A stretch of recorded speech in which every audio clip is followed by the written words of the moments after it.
नमस्कार दोस्तों आज की इस वीडियो में हम सबस्टेशन में लगने वाले एक बहुत ही इम्पोर्टेंट इलेक्ट्रिकल इक्विपमेंट के बारे में ना केवल बात करेंगे बल्कि उसके ऊपर एक एक्सपेरिमेंट करके भी आपको दिखाएंगे। तो पूरा वीडियो को देखिएगा दोस्तों, आपको ज़रूर कुछ अच्छा जानने को मिलेगा। दोस्तों आज जिस इलेक्ट्रिकल इक्विपमेंट के बारे में हम बात करने वाले हैं उसका नाम है सर्ज अरेस्टर। कोई दोस्तों इसे लाइटनिंग अरेस्टर भी कहते हैं। तो दोस्तों ये जो लाइटनिंग या सर्ज अरेस्टर है ये घरों में लगने वाले लाइटनिंग अरेस्टर से थोड़ा अलग है।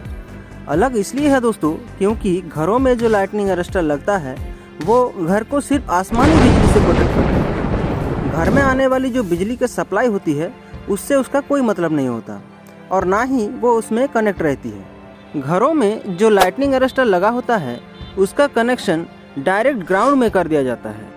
इस काम के लिए दोस्तों हमेशा कॉपर वायर का इस्तेमाल ही करना चाहिए क्योंकि दोस्तों कॉपर वायर की कनेक्टिविटी बहुत ही अच्छी होती है। इससे घर का जो इलेक्ट्रिकल इक्विपमेंट है वो सुरक्षित रहता है। इसे करने से दोस्तों जो आसमानी बिजली होती है वो इसमें गिरता तो जरूर है लेकिन गिरने के बाद इस वायर के थ्रू जल्द से जल्द ग्राउंड में चली जाती है। ये तो गया दोस्तों साधारण लाइटनिंग अरेस्टर की बात। लेकिन दोस्तों सबस्टेशन में जो लाइटनिंग अरेस्टर लगा होता है वो घर के लाइटनिंग अरेस्टर से थोड़ा अलग है, इसलिए उसको सर्ज अरेस्टर कहा जाता है। इन दोनों में कुछ अंतर है। जैसे घर में जो लाइटनिंग अरेस्टर लगता है उसमें और बिजली के पावर सप्लाई में कोई कनेक्शन नहीं रहती है। लेकिन दोस्तों सबस्टेशन में जो सर्ज अरेस्टर लगता है उसका एक सिरा डायरेक्ट फेज वायर के साथ कनेक्टेड होती है और दूसरी सिरा ग्राउंड के साथ। सबस्टेशन में दोस्तों 3 फेज में 3 लाइटनिंग अरेस्टर लगाया जाता है और ये कितने भी बड़ा सबस्टेशन हो सब में लगता है। जैसे अगर हम लोग 33/11 के भी सबस्टेशन की बात करें तो 11 केवी में भी लाइटनिंग अरेस्टर लगेगा और 33 केवी में भी लाइटनिंग अरेस्टर लगेगा। इसके अलावा दोस्तों 66 केवी, 220 केवी, 400 केवी इन सभी लाइनों में सर्ज अरेस्टर को लगाया जाता है।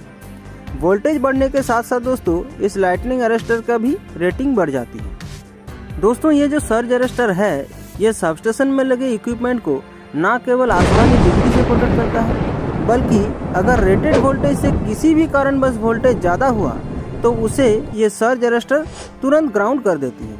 जैसे दोस्तों लाइन में कोई फॉल्ट आ गया हो या फिर स्विचिंग ऑपरेशन के कारण अगर वोल्टेज ज़्यादा हो गया हो, इन सभी केसेस में ये surge arrester extra high voltage को ग्राउंड कर देता है। लेकिन दोस्तों कभी कभी वोल्टेज इतना ज़्यादा हो जाता है कि ये सर्ज अरेस्टर इसको विथस्टैंड नहीं कर पाती है। उस समय दोस्तों ये सर्ज अरेस्टर बर्स्ट हो जाती है। फिर उसे लाइन से हटाकर या रिप्लेस करने के बाद ही बिजली सप्लाई कंटिन्यू हो पाती है। तो चलिए दोस्तों आज ये देखते हैं कि ये जो लाइटनिंग अरेस्टर या सर्ज अरेस्टर है इसके अंदर ऐसा क्या रहता है जिस वजह से ये ज़्यादा करंट को ग्राउंड कर पाती है। दोस्तों ये जो लाइन आप लोग देख पा रहे हैं ये 11 के भी लाइन है और यहाँ पर ये जो 3 इक्विपमेंट आप लोग देख पा रहे हैं यही है सर्ज अरेस्टर। इसका एक सिरा देखिए दोस्तों फेज के साथ डायरेक्ट कनेक्टेड हुआ है और इसका दूसरा सिरा यहाँ ग्राउंड किया हुआ है। यहाँ पर देखिए दोस्तों ये जो लाइटनिंग अरेस्टर है ये पूरी तरह से बर्स्ट हो चुका है और इसके अंदर जो मटेरियल था वो पूरी तरह से निकल चुका है। तो देखिए दोस्तों अंदर का मटेरियल निकलने के बाद ये किस तरह से दिख रहा है।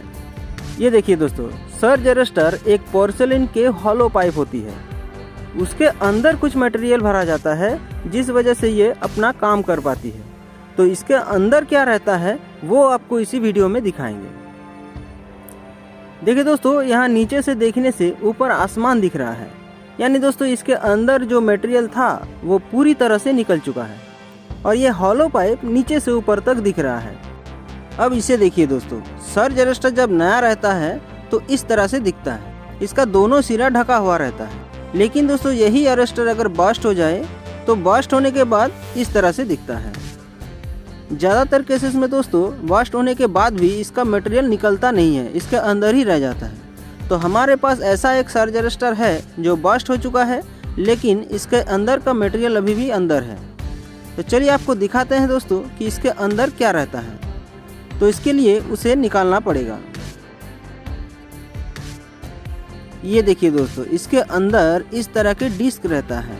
ये जो डिस्क आप लोग देख पा रहे हैं दोस्तों ये एक खास मटेरियल से बनी होती है, उसे कहते हैं जिंक ऑक्साइड। इन्हीं डिस्क के थ्रू दोस्तों जो हाई वोल्टेज करंट होती है वो ग्राउंड में प्रवेश कर जाती है ये इस तरह से रहती है। यह है दोस्तों एक 11 kV का लाइटनिंग अरेस्टर।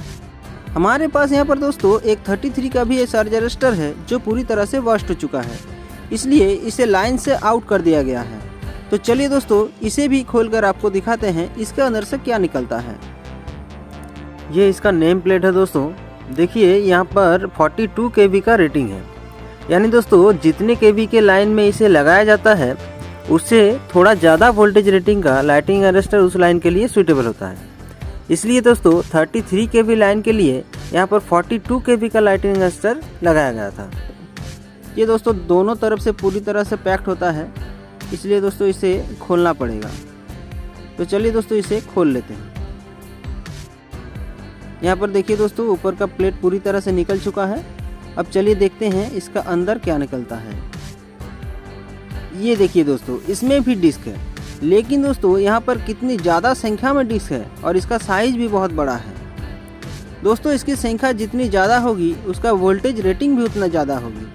11 kV में दोस्तों जहाँ पर 4-5 डिस्क निकला था, यहाँ पर देखिए दोस्तों कितने सारे हैं, 1 2 3 4 5 6 7 8 9 10, यानी दोस्तों इसमें 10 डिस्क का इस्तेमाल किया गया है। इसी के साथ एक मज़े की बात बता दूं दोस्तों, ये जो डिस्क है इसका जो सरफेस है यानी ऊपर वाला एरिया, यहाँ इस एरिया में यहाँ से यहाँ तक नॉर्मल करंट फ्लो होती है, लेकिन दोस्तों इसके एक सरफेस से दूसरे सरफेस तक करंट नहीं जा सकती। इसका रेटेड वोल्टेज से जब ज़्यादा वोल्टेज की करंट रहेगी तभी इसके आर पार जा सकती है, नहीं तो दोस्तों ये आर पार नहीं जा सकती। तो चलिए दोस्तों इसी को एक एक्सपेरिमेंट के थ्रू देखने की प्रयास करते हैं। हमने एक टेस्ट लैम्प ले लिया है दोस्तों, जिसे हम लोग 220 वोल्ट के सप्लाई में जोड़ दिए हैं। अब सबसे पहले इसके एक सरफेस को चेक करके देखेंगे, फिर एक सरफेस से दूसरे सरफेस तक चेक करेंगे। ये देखिए दोस्तों इसका सरफेस में दोनों तार सटाने से बल्ब जल गया है, यानी दोस्तों इसके सरफेस में करंट इजीली फ्लो हो सकती है। अब चलिए इसके एक सरफेस से दूसरे सरफेस तक करंट जा रही है या नहीं वो देख लेते हैं।